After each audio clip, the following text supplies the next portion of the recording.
of it's dependent on the player. Certainly, it's not unusual in our league to sign a player and then have him involved in the game that week. That happens. But I think some players, that takes part of the evaluation. You know, how does a player learn? Do we feel like he's someone that has good instincts, or do we feel like it's going to take him a month to learn what we're doing? That has a lot to do with the signing of a player. So I think a lot of it is dependent on the player.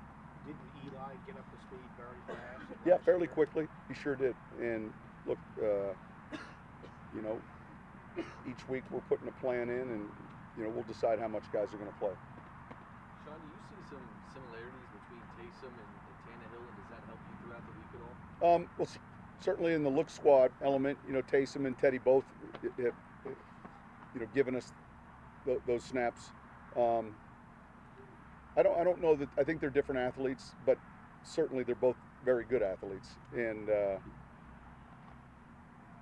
you know, you've seen Ryan's progression now, and I think he's throwing the ball awfully well. You know, he's got real good command of what they're doing offensively. They're doing a fantastic job in the red zone. They're the #1 team in the NFL in the red zone. So that combination of the ability to run the ball, the confidence they've gained, and some of the young receivers they have, the tight end, you've seen that kind of take on now, you know, a life of its own as he's been starting.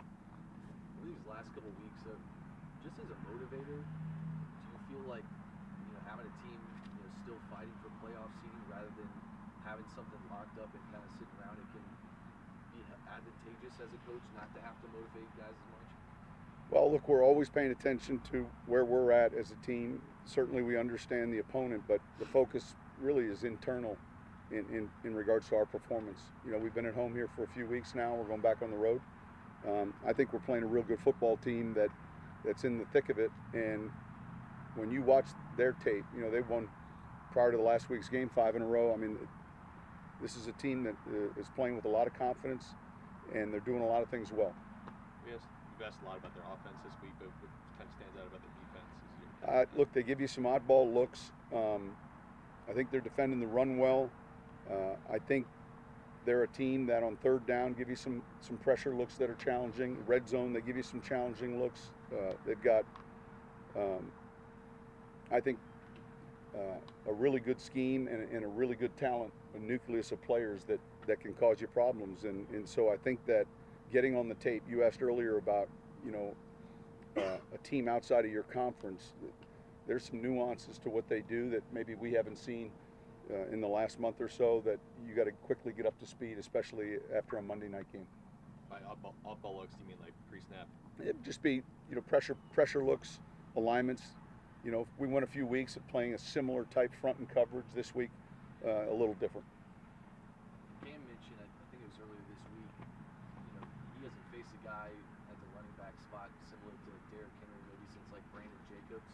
Just someone who's that physical. Yeah, look, Leonard Fournette in Jacksonville's a back that runs with power. I mean, you know, the combination of his size, Derrick's size, and his speed, there's a physicality to how he plays. He's got, like I said, an awfully good stiff arm. You know, he's a fantastic player. And so you've got to obviously populate the ball, and that's going to be important relative to the run game. All right, thank you.